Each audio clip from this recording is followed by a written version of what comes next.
All right. Hello, everyone. Welcome to Integrity Week 2021, and specifically what happens to a bias report. The Office of Student Conduct, Bias Incident Support Services, and the University Student Judiciary teamed up to host this event, and we will hope it will be a really great educational conversation about our conduct process, our bias support process, and the resources at UMD. When we talk about integrity and acting with integrity, a big part of that is treating others with respect as well as being accountable for your actions. So that's a lot of what this session will focus on, and we hope it'll be a good conversation. I will note that we are in webinar mode, so you don't have to worry about your camera and microphone. They're already turned off. And additionally, the chat feature is turned off, but if you have any questions, you can utilize the Q&A feature for our two hosts. So with that said, I will turn it over to our hosts, Nicole and Brian, and thank you all for joining. So truly, thank you all for being here. This is a really important and timely topic. So we're also so grateful to have Brian, who's an incredible colleague from BIS, join us today. So I'll quickly introduce myself and turn it over to Brian. My name is Nicole Garcia Diaz. I use she, her pronouns, and I work in the Office of Student Conduct, adjudicating non-academic misconduct. I also serve on the hate bias response team representing student conduct, which we'll talk about in a little bit. And I also facilitate the Latinas in Student Affairs affinity group as well. Lovely, Nicole, and thank you again all for being here, and Alex for facilitating us. My name is Brian Medina. My pronouns are Z, here, and here's. As folks have said, Program Manager of Bias Incident Support Services. We're now a team. I also have a new director who just joined us a couple of weeks ago, and so I'm very excited for us as a team and as a hate bias response team to serve all the campus needs around this work. So thank you. Awesome. So we'll go ahead and jump right in. To start, for those of you who may not be familiar, I know some folks on the call are very familiar, so this will just be an overview. You know, how does the student conduct process in general, outside of issues of bias and racism and structural oppression, how does it work? So basically, anyone can report an incident to the Office of Student Conduct, or someone may report an incident to another area of UMD, and folks can forward that over. Other campus partners are instructed to forward that over to us. So student conduct receives that referral. We go through something called referral review, which I'll explain a little bit more in a minute. If there is enough that something could be a potential violation, we reach out to that student organization, or student group for a preliminary informational meeting to explain the process and the referral that we received. And then that might move forward into a disciplinary conference or hearing where the case is actually adjudicated. And when I say adjudicated, I mean there are findings of fact, a determination of responsibility is made, and then sanctions are also applied. When I say sanctions, I mean things like disciplinary reprimand, probation, suspension, expulsion, in addition to a whole wide array of educational sanctions, which are also a huge piece of our process. So when I say making a report, anyone can go to studentconduct.umd.edu, and you'll see there's big arrows under forms. I think our website is allegedly going to update, but there will still be a menu bar for forms, and it will live under forms. So you'll look for this Code of Student Conduct, not the academic integrity one, but if you have one, that's where that goes. As many details as possible are helpful. You don't need to tell us who you are to report. We always tell folks that. But if you want to stay anonymous, I encourage you to make a fake Gmail so that we can correspond with you and ask you helpful details that will be important for us to be able to pursue something through the formal conduct process. And so we use a similar system called Maxient for our reports, for BIS and bias reports. But it is important for folks to know that really, in contrast to the Office of Student Conduct, we're not investigating. So in terms of our team, our main focus, our primary goal is to support those who are being impacted by bias. And so whatever information folks share, little or a lot, our interest is less about investigating a fact-finding mission, but more so, if somebody is harmed, what does that look like for them? How can they then be served? And so you'll see in, I think, the next slide, maybe. Yep, so you can put your information, but you can also keep it anonymous. And so there's no requirement. I made sure that it was open for folks. And it also can be identified for folks that has offended or have impacted you. And so if you are the person or maybe referring for somebody, some kind of incident that happened, it's important for that information to be there, but it also is something where folks, if they're anonymously sharing, are not required to. There's also another space there similarly for the conduct process to invite about what details do you want to share, any and all. But we also don't want to make it re-traumatizing. So if you don't feel comfortable sharing with all of that, while this form is absolutely available, we also welcome if you'd want to touch base with us via email or via chat separately, we can do that. I think the next slide also goes into, yes, so for some of us, some of the resources that are available, some folks write reports for multiple different parties. And so maybe it's already been reported to student conduct or OCRSM, and that's perfectly okay. Maybe there's different resources that somebody can tap into. And that last question there is, what's your desired outcome, is so important in our work, being trauma informed, trying to ensure that somebody's being centered. It's maybe somebody doesn't want to be contacted. They just want me to be aware of, or somebody in BIS to be aware of, that this incident took place, whether it's anonymously or what have you. But maybe you want it to be referred, or maybe you want to have that centering, have that conversation at intake, where it's more of a counseling approach of, we're supporting you through this, and then navigating options accordingly. Some of them are some of these options for folks, other resources that are available to you. But understand that that's something to really choose your own adventure. It's really empowering the individual who's going through this process.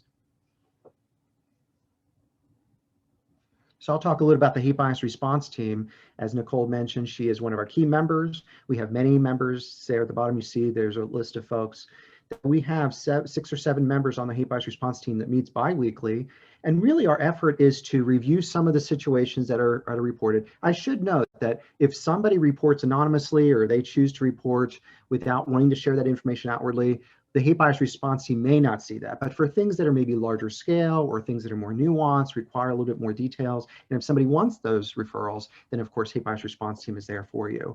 So we meet every other week, partly to review our processes, maybe trainings, programming, also reviewing situations that take place, in part as a larger team, to gain insight into what perspectives from a various team member may help this student or staff or faculty who's going through the situation.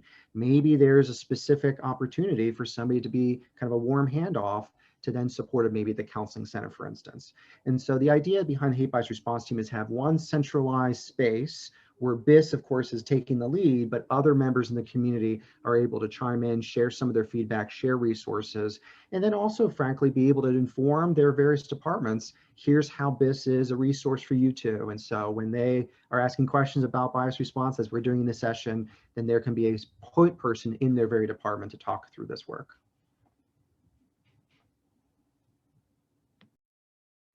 So the next part of this process is maybe why you decided to attend the session today. We're basically going to give 3 hypothetical situations and walk you through how our offices that collaborate quite closely are making decisions about how to move forward.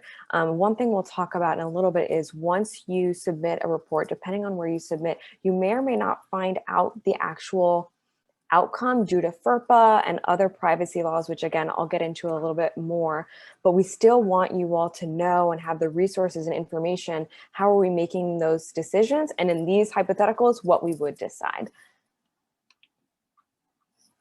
Okay. So I'll kind of start, I'll read the first one so that we can all kind of process together. So the first hypothetical report that we're going to talk about.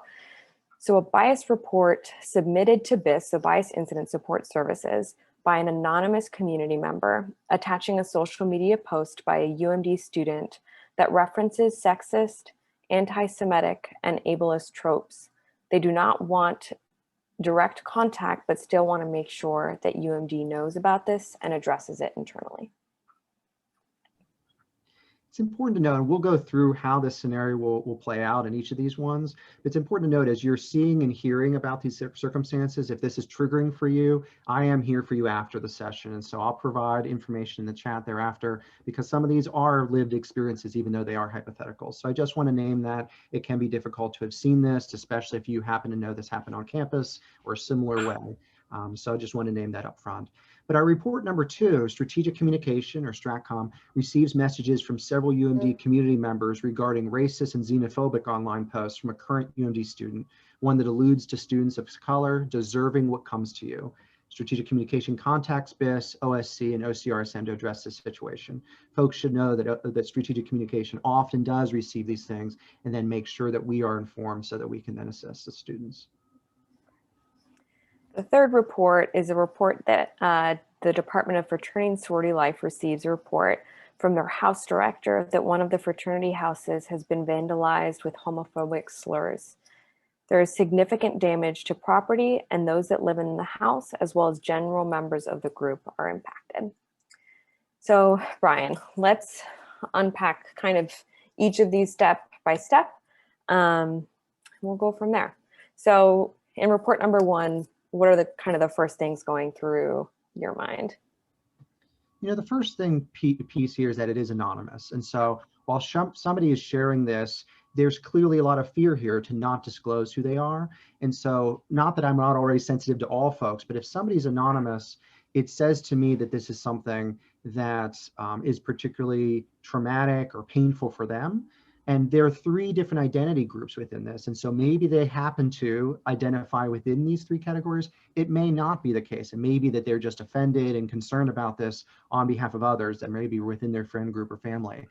So it's important to know that that anonymous piece does limit in terms of how we communicate with folks, but that's normally what I see up front. Different than if somebody does name themselves, I can have a lot more reach out, support and care, and ensure that they're good to go. And Nicole mentioned earlier, if somebody even just provides a fake email address, at least we can maintain contact, but it's not an obligation. Somebody maybe just wants to report, that's certainly understandable. And what, you know, the ending of the sentence says is knows about this, addresses it. Many situations, maybe there's a situation that multiple folks are aware of. There could be an anonymous report within this. What helps for us is that getting many of these different reports, identifying issues within one community, then says to us, we need to push various areas of campus, including our own, to train and make sure that folks are addressing these tropes, addressing this language in a new way. Absolutely. I think one of the next slides, Brian, we have a piece about the dashboard. Do you want to talk about that here as well? Sure. So again, we'll show the dashboard momentarily. One of the things that folks should know is that as soon as I receive a report, within 5-10 minutes of reading it, my next step is, before even emailing somebody, is to go to the dashboard and based on somebody's self-disclosure, so on either report or in an email or whatever way that somebody reports to us, if the referral, if they disclose that it's around race, color, if they disclose that it's around sex, whatever they disclose, the identity, could be multiple identities that are attacked like in this, that is what I then narrow down in terms of put on the dashboard so that the larger community knows that a situation happened. It is that transparency that folks have called upon, but it's not disclosing their name. It's not disclosing any very particular details. It's ensuring that folks, at least on the surface, know that there are incidents that are happening, and frankly, far more than what are reported. Absolutely. Thank you. So I'll kind of start us off for the second one, and of course, please jump in.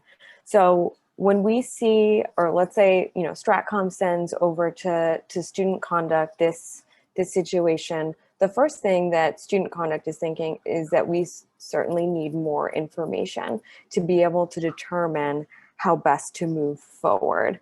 That language, deserving what comes to you, is immediately concerning. So this is what, when I mentioned before, referral review, this is what would begin. Sometimes, like in this hypothetical situation, referral review includes gathering more information. So I'll get into some more details about that in our next step. But from OSC's perspective, this would certainly trigger our process to see what exactly is happening here. And again, because that language implies potential harm, we are going to be moving quickly. Yeah. One thing to note from the BIS side of things is that when receiving something like this, in this case, it's from strategic communication, wherever we might receive it, is that folks are still harmed regardless of whether there's a legal or a policy-oriented definition about that harm. So folks that are experiencing trauma still need to be centered. And that's part of why our job exists, is that BIS exists, is that we're centering folks regardless of what next steps could be done through policy. As Nicole's alluded, this is something certainly to explore more, ask more questions, and make sure that it is that somebody's safe, because that is so important. Nonetheless, in the midst of all of it, know that BIS is still going to take care of from start to finish in all of these situations. The other thing I'll mention, this will come up in number 3 as well, is that, of course, if there is a threat to safety, typically we will forward things to UMPD as well. Yeah. Do you want to start with the third one? Sure. Department of Fraternity and Sorority Life receives report from their house director that one of the fraternity houses has been vandalized. So one of the things that I focus in on this is there is a specific location, somebody's home, somebody who is seeing this as attacking their own space. So different than perhaps something that's on social media that may be attacking somebody directly, but may not. This is something in one's own space and based on potentially their own identity. And so a lot of this is really centering their experience, making sure they are safe. This is by far, in terms of being kind of vandalism, certainly rises to that level of potentially a hate crime, but that is something that has to be determined through the process. But knowing that that is as egregious as it is, there's already property damage, there's always that directive at that one person space. That's where BIS particularly lays out some options of, is there maybe a different space to be in? Is there some, navigation around this trauma? Is there some way to get you into a more safe environment? That is our priority right now. And then we also then process the trauma thereafter. Absolutely. On the student conduct side, anytime we receive a referral, we take a look to see, could this be a violation of our policies? Immediately, like Brian said, I'm seeing vandalism, which is a potential policy violation in our code. So the referral review for this would be much quicker. We would immediately send a letter, virtual letter to a student, having them come into our office to start the formal conduct process. Just so you all know, in student conduct, if there is an issue that could cause immediate threat or continuing threat to the community, there's something called interim suspensions for very, very serious situations that we can say, hey, while we are investigating this, you are unable to come to campus, you're unable to come to classes. Obviously in a virtual space, sometimes those things are edited depending on the context of the situation. But that's something that is a possibility and can be considered as well. Another thing to note here is the impact on the community, which we included there at the end of the sentence, that general members of the group. And so while this target is around, specific identity group, it could be that others in that group are impacted, even if they weren't necessarily in that space or living in that space. And so acknowledge that there's a ripple effect of this impact. And that's largely what I do, is facilitate restorative or open reflective spaces to ensure that those folks, not just the one person that may be harmed in a very direct way, but indirectly is also centered. Somebody I think asked in the Q&A if it rises to a level of a hate crime. Because it's whether it's real or perceived, because folks may not self-disclose their identities, it's presumed that it could be that case, and somebody may disclose for themselves, yes, this is how I identify, and indeed this is what somebody knew about me. That is later down the process. For us, it's making sure the safety is first, and that when it comes to policy and particularly for law, we deter to other folks to make sure to make that determination if that indeed rises to that hate crime level.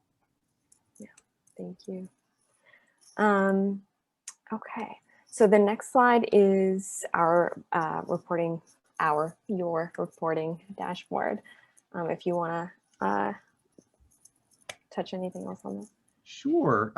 For folks, if you didn't already know that we had a dashboard, this is something we're trying to publicize more and more. We developed this back in September.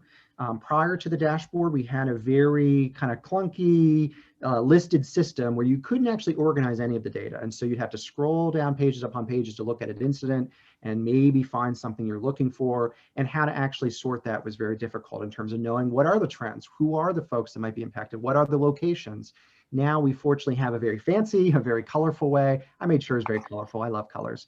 That ensuring that anybody who's a UMD community member can log in, look at this information, and see the quantitative and qualitative data. So if you see in the top left there of that section, it's all based on identity. You can sort that. If you want to look at it, above that is the date range, look at it for just last semester. You want to look at it for a certain month.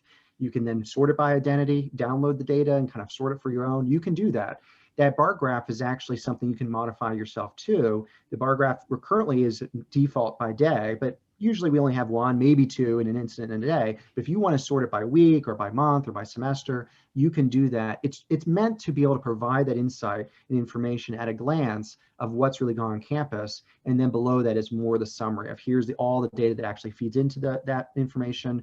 I also provide at the very end of each month a summary just to say, here's the trends that I'm observing. Here are the resources. If indeed there's a video series that we're already working from BIS and ODI, here's something you can maybe use as a part of this. Our interest is the dashboard be very accessible for folks to be able to say, indeed, this is what's happening to various populations on and off campus. Awesome. And we had someone just sharing their appreciation for you, including all of this. So thank you. You're welcome. Okay, so we kind of talked through first steps with each of these three reports. So we're going to go ahead and continue on the timeline of how we work through these things to come to our outcomes. Do you want to touch a little bit more on, This is submitted to me.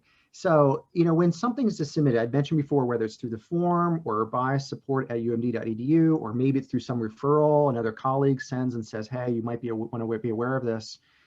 In this situation, it's anonymous community member. And so it very well may be that there's not much contact we can actually have because we may not have information for them. But if there is some kind of email exchange, then what I do is just reach out to them, offer our services, indicate that it is on the dashboard as you just seen the dashboard, and then let them know about it. If they want nothing further from there because they said they just want us to deal with it, oftentimes we'll hear maybe alumni or some other community member say, this is something I've seen online, I just want you to be made aware of. And that's really where it stops. There's no additional meetings, there's no additional care. It's more just heads up, this is what's up. Yeah. So I'm going to go ahead and touch on report number 2 again from the conduct lens here. So we left off with conduct gathering more information.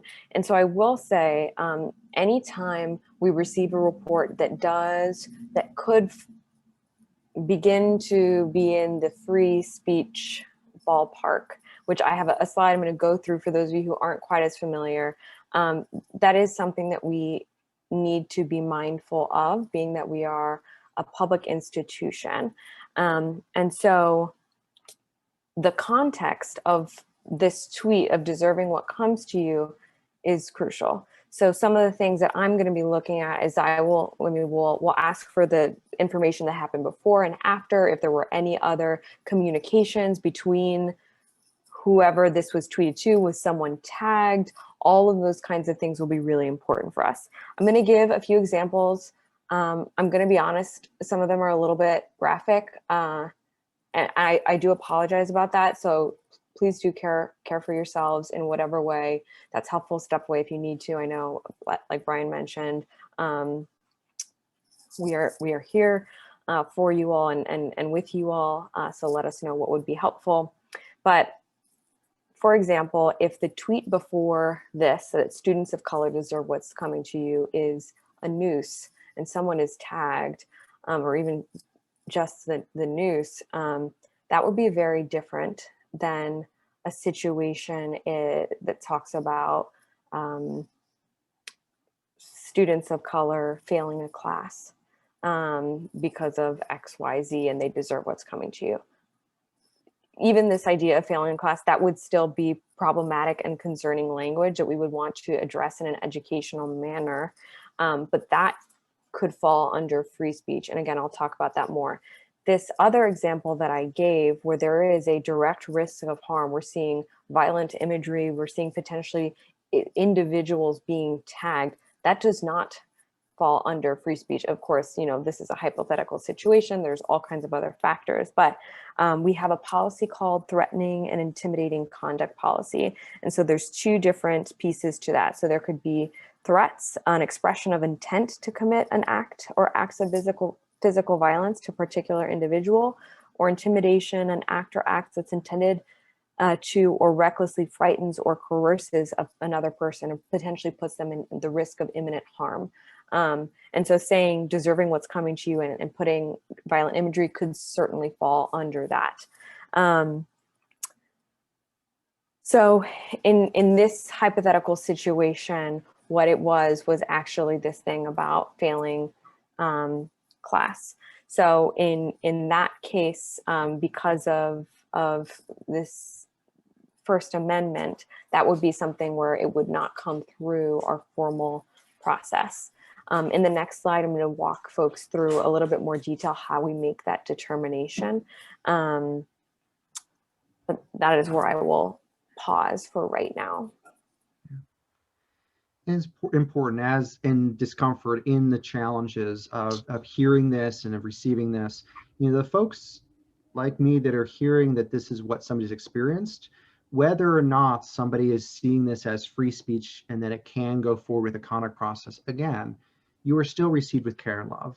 And that nonetheless, this can be very demeaning. It can be feeling like you're getting called out, especially in a public forum, in a way that's very harmful. And so that's why we talk about, instead of hate speech, we talk about harm and hurt, because it still has an impact, regardless of whether or not it's qualified as something to a policy or a law. Folks are still impacted. And so just acknowledge that in this second situation, it may be on that line, but nonetheless, there are resources for you, even if it's not necessarily an adjudication process. Absolutely. So I'm going to talk a little bit more about report number 3. Typically, at this point in the process, when it's gotten to us, if DFSL Fraternity and Sorority Life has sent it to us, they typically also send to UMPD, but if they haven't been looped in yet, we will also loop in. So at this point, we would be going through the official adjudication process. Like I said, something that is this serious would typically be potentially dismissal level. So when we say dismissal, that means potentially suspension or expulsion. So we would offer the student the full extent of due process in our process. I'm going to touch really quickly on free speech. We actually have another event coming up in April that we're ODI and OSC are collaborating on, or I guess I should say BIS and OSC are collaborating on, that will get into some of the more details about this. If you're interested, I'm just going to give a really quick overview.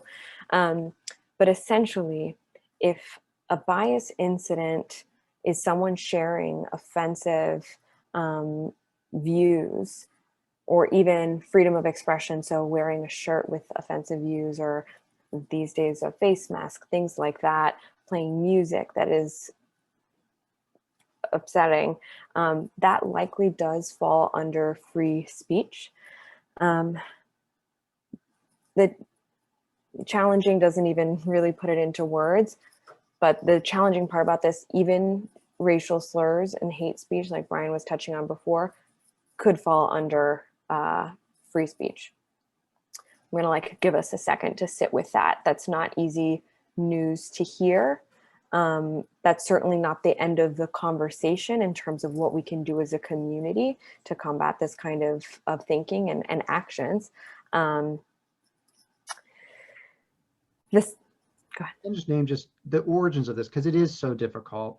I know we're previewing a little bit about what we're going to talk about in April, but the idea that with Brown's free speech, because a lot of folks turn to that as a catalyst to say, well, I can then say whatever I want. And that's why we then focus on harm, because ultimately it isn't that you can say anything you want. It's that there isn't a sanction-oriented or maybe a penal-oriented approach, but there can be educational and there can be restorative practices, is what we call it, ways in which if somebody is saying something harmful to somebody else, there still can be accountability, even if it doesn't look like what folks have maybe said in the past.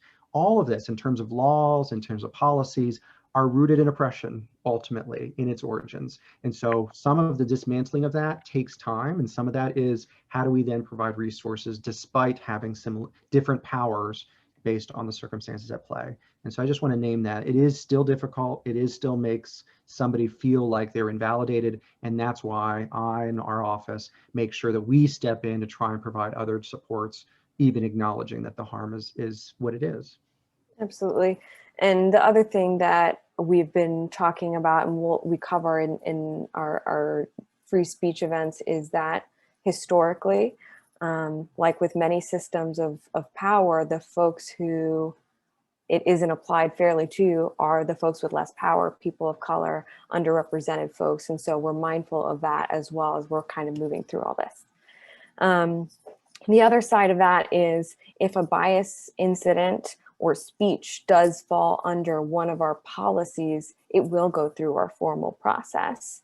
If a student is found responsible for violating one of those policies, and it is shown that bias was even just a part of their motivation for that, that's considered an aggravating factor that would make the sanctions more severe than if the bias was not there. So we talked about vandalism as one way that we see some bias actions, hate crimes in some cases happen.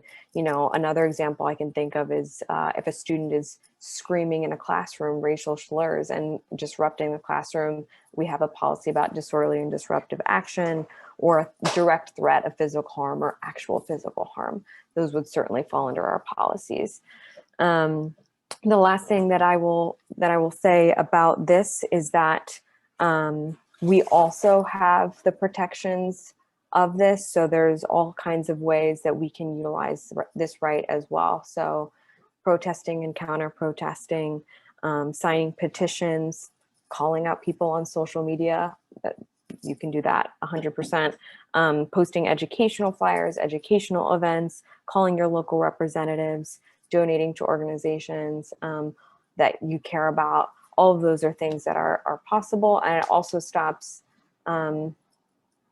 folks like in Office of Student Conduct from saying, hey, we don't like what you're saying, stop that. Okay, I'll pause there. If anyone has additional questions about that later, we're always happy to continue that conversation as well. So we will continue. I think we've wrapped up report number 1 for now. We're good to go with number 1, no real follow-up. The one thing I guess I can note is that if there's an aggregate effect, so if multiple folks are sharing similar information, even if it's all anonymous, maybe there's no direct follow-up from me. But again, on the dashboard, now we can note that this amount of folks have shared this concern. Indeed, maybe we provide more training and forum for folks to be heard more anonymously, more broadly. Absolutely. I so appreciate you sharing that too, because on all ends of the university, as we're receiving reports and we're doing our annual report that goes to the top levels of administration, we're able to advocate for more funding, for more education, for more resources for this issue that we have seen this year in such and such ways. So yeah. So for this second report, something I wanted to touch on was FERPA, which I briefly mentioned earlier. A lot of the times when folks are rightfully upset about something that's happening, you may not get a clear answer from the university about an outcome because of this federal privacy law that students have the right to privacy with their records. So that was part of the wants to have this session so you all could see maybe what is decided, so you can take a look at the same criteria we're looking at, so you can make an educated assumption about what might be happening. I know that is incredibly frustrating to hear, but I did want to note that sometimes there are certain situations where the university is able to say a few things, but it can be limited. Yeah, anything else you want to add about number 2? Yeah, less so about the incident itself. Obviously, we've described it a good bit, but the last line, I just wanted folks to reinforce and know that the partnerships and the collaborations, especially at University of Maryland, which we can sometimes find ourselves to be in silos and decentralized so much, is so essential so that there are continued issues like this, not only in terms of determining one situation, but more and more, whereas BIS, OSC, OCRSM, strategic communication can say, indeed, this is much higher of a problem because it's affecting this many community members. So again, from my end, we're already doing that from the internal piece, but to make sure that on an outward level, what kind of messaging goes out, we've created a kind of group amongst these 4 parties to say, if indeed situations happen, how can we be on the same page? How can we message out to people? What are the support measures rather than being disconnected? And then some people being confused and not knowing that we are here for you. Yeah. And the other thing I will add is, especially for those of you who identify as UMD students who are on this webinar with us, is knowing your power. We read all of those emails, we track all of them, we report those up. And so use that power. That's what I'll say about that. So for report number 3, in this hypothetical situation, the student did go through our process. They were found responsible. And so once a decision of responsibility is made, sanctioning happens. So in this case, of course, there's a million other things that are shared in the adjudication process that help us make a determination of sanctioning. So we consider the whole situation, what we call mitigating and aggravating factors, right? Things that would lessen the sanction and things that would increase the sanction. So bias, like we said, would be something that would increase the sanction.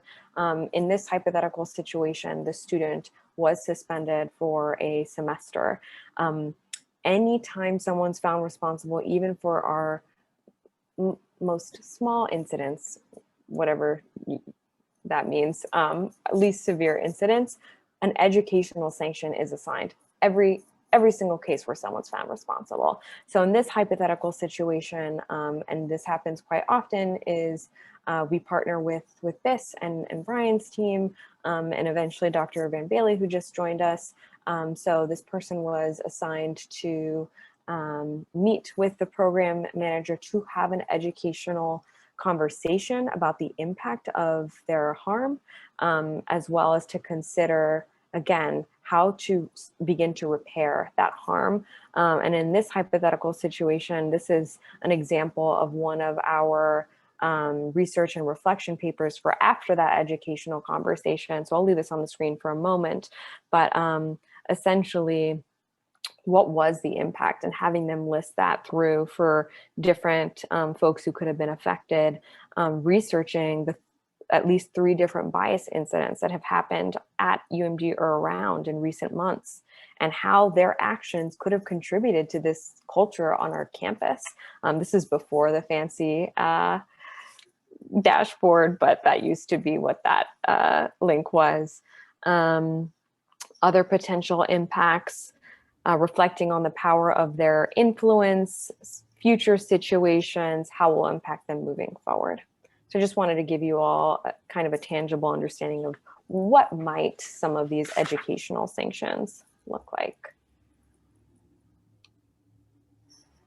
Somehow we have made it through the end of our official conversation. I will say we have quite a list of appendices here. If there are other questions that folks want to talk about today, you're more than welcome to use the chat. Go ahead, Brian. The Q&A. If you want to go back one slide, and then I can talk a little bit about restorative practices as folks are forming questions. Please share questions that you may have that are particular to these incidents or your own experiences that you feel like you're willing to disclose and share. Obviously, offline, we can talk one-on-one. So in these kind of reflection paper, or what I would like to say is restorative practices, our interest is less for somebody to check a box and say, I now am not racist. It's much more so, how is my racism affecting people?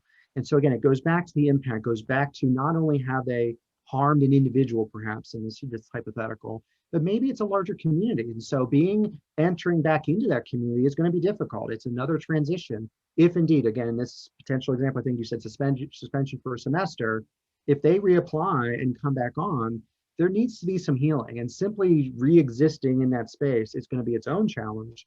And then what are the conversations like? Not only what's my learning from kind of an intellectual level, but what's my feeling? How am I expressing those feelings in a way that are more constructive?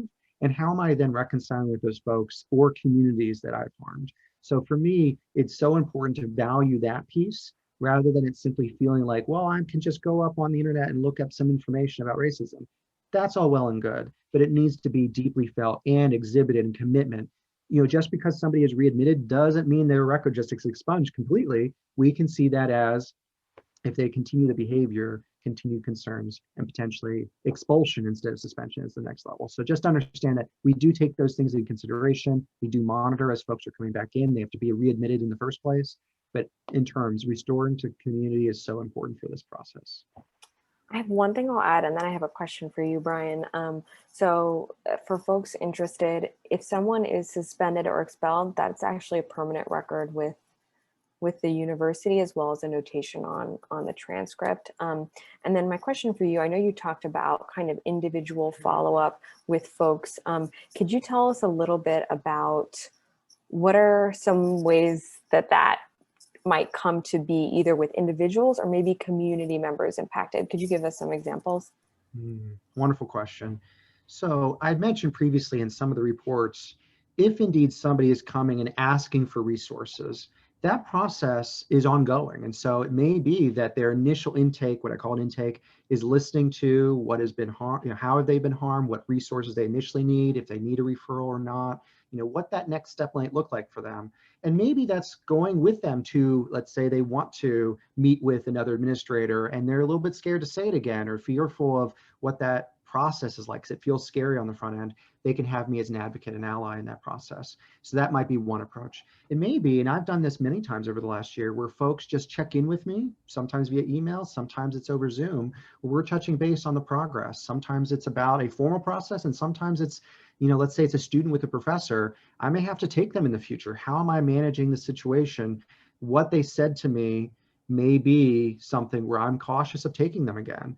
There have been occasions, just so you know, is that follow up with the individual who has impacted them with the choice, if that is the discretion of the person who's been harmed, if they say, I want you to talk to them, has been actually helpful to show that there's some repair that individually they have. And then sometimes, it's rare, but sometimes with some real concern, real support, making sure that folks are in the right space to do so, I've actually joined parties where the person who's harmed and the person who's harming can be together with me with me to support them through that process.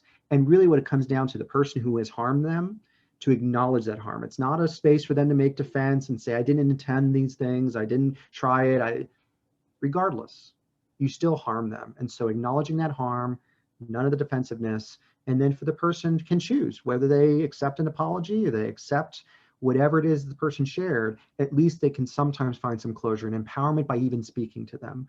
And so again, that's a choice. That's not something that happens every time, but that's an option for some folks as they feel like as they're going through these situations and their trauma, that might be one way in which that's reconciled for them.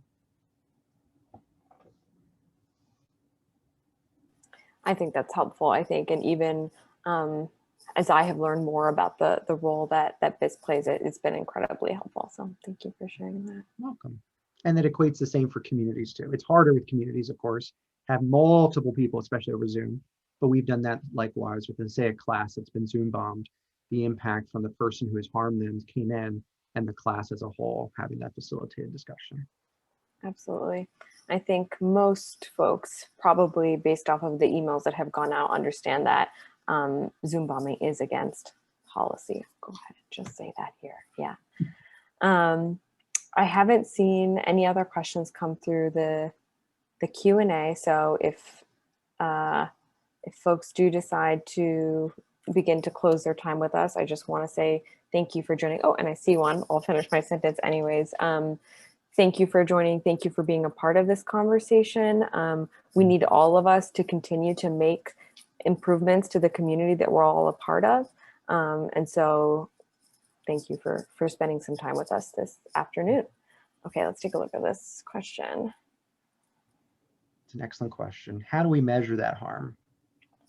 And I guess for me, I'm not measuring it for somebody. It's however somebody presents that information in a way that says, I am harmed and here's what I'd like to do. So for instance, in a situation where, we described earlier about a house being vandalized and multiple people might be harmed, the person that maybe it's their space or maybe it's their door, maybe it's right outside their window, maybe the most directed harm, but there could be that entire community. Maybe all of fraternity and sorority houses are feeling on edge. There can be multiple different layers here where individuals, small groups, larger groups gather. And some of that is processing space. Some just holding space and acknowledging, getting it out. This is what's frustrating for me. This is what's angering me. Some of it can be, what are some additional resources, not just for me as a one-on-one, but maybe there's some training. If indeed folks, as they're coming into that space, maybe aren't familiar or unaware of how much harm this is creating for said community members, it's a way to build that solidarity and support. Different students being affected differently is absolutely the case. So somebody who may have been re-traumatized, maybe this is a continual thing for them. Maybe it's that based on their intersecting identities, that indeed the marginalization they're experiencing is much more deep than somebody else who may say, this is offensive, this is problematic, but it's actually not internalized in the same way. Trauma interacts in very unique ways. And so some folks on the surface, we've many times heard about the fight, flight, freeze approach. that some folks in the moment, they may not seem like they're taking it seriously, but they're just defense mechanism blocking said information and maybe later processing it in another space with friends, family, somebody who they might be finding support. Other folks are like, I'm angry, as they should be. Maybe they're angry about the situation. They want some results. They want the administration to be held accountable. They want the person to be held accountable. And that's that kind of fight approach.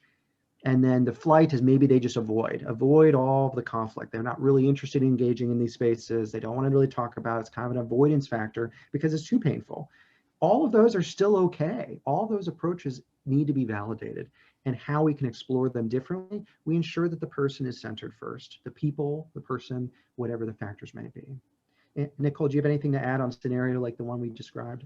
Yeah, I think, you know, I agree completely with the question and everything that you just said, and that there are so many different layers. So in a situation like that one where we're talking vandalism, but also hypothetically speaking, trespassing, to facilitate that, is that as many of our community members know, anytime there's like a breaking and entering, the whole community gets a message about it. And so even this feeling of, you know, we talk about Maslow's hierarchy of needs, of not feeling safe in our homes and our spaces. And so there's certainly going to be a different response and care for all of our different groups that are affected by even just one incident. And so that is also part of the educational conversations that we're having in our processes, whether it be with this or with the student who caused the harm in the formal conduct process. Yeah. I see another question that also is asking about educational resources. So on our BIS website, we do have a training request form. That's generally for a lot of campus partners and departments. Frankly, it could be any group that wants to have that kind of training. I do want to point out and give some credit. Dr. Carlton Green and their team in the DTE, Diversity Training Education, are creating more and more anti-racism toolkits, anti-racism series. So certainly, and maybe in the chat, I'll provide some of those resources on their main page. They have a ton of different things that you can look through on your own. Some of it's reflective exercises on a single person. Sometimes it's maybe a review of how can you then look at this with a department or with a group, student group in mind, or amongst peers. So again, there's kind of an individual approach, reflection, the group approach, but there are trainings that are available. There are some interest in the Terrapin Strong initiative, which I'm sure you're all familiar with, that President Pines has initiated and said, we need to have this be more global for implicit bias training for all faculty, staff, and students. And so again, Dr. Carlton Green has very much been a part of that. Thank you, Nicole, for sharing some of the resources. We've built some of these resources to ensure that folks know there are many different approaches to this. For some folks, it is their individual work. Others, it's discussion. Others, it's they want to do it through art, maybe in music. Other folks, it's they want to see it through policies and some kind of considerations therein. Yes, I quickly tried finding what you were talking about, Brian. If you want to put it in the chat so they can access that. Absolutely. I'm going to go ahead and share my screen real quick with what I just put in the form. So this is a virtual resource table that from the before times that has UMD resources and also local and national resources. So there's all different kinds, like back to that question, how can we all do our own personal work as well? There's so many different areas on campus that are doing this work. So we try to just combine some of them to have one quick place to take a look at this. I know right now actually that Residence Life, they have a oh my goodness, I'm blanking on the name, but someone can put it in the chat if they remember. Oh, you all don't have access to the chat. It's like intergroup dialogue, but through the residence halls, and it's 4 credits. So that can be a really wonderful way to learn. I know that ODI also has an intergroup dialogue course. So just good things to keep in mind, that there are so many ways that we can continue to do our personal work, again, thinking about our impact on the greater community. So there are a lot of things here, and again, trying to give some love to my colleagues here from DTE, Words of Engagement.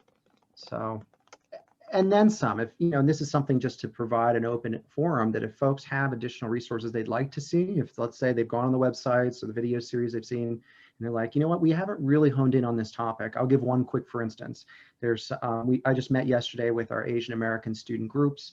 Some of the leaders are discussing how do we respond to the swath of many different national outcry of concerns related to Asian American, Desi American, and Pacific Islander harm. And even though it's not happening directly on our campus as readily, we still are in solidarity for folks based on their identities. So can we do some kind of forum? Can we do some kind of series that really centers that population specifically? And so we're exploring that. The more that we know that you need this resource, the more we can reach out to our partners and ensure that you're getting that sufficiently.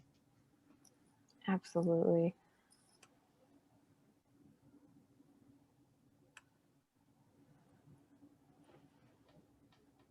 I'll hold for another minute or two for any other final questions. But again, Brian, thank you so much for sharing all of these resources and the wonderful work that you do. And again, thank you to all of our community members who joined us. So we appreciate you all. And I shared this earlier, but acknowledging that this is very difficult material for some folks. I'm going to put here in the chat our bias support email so that folks know if they'd like to. If they're not quite ready yet to report formally, that's okay. You know, this is meant for an exploration. Some folks, they're like, what is, you know, what's the layers? Is this going to be a bias incident? It's okay for us to just engage and talk through.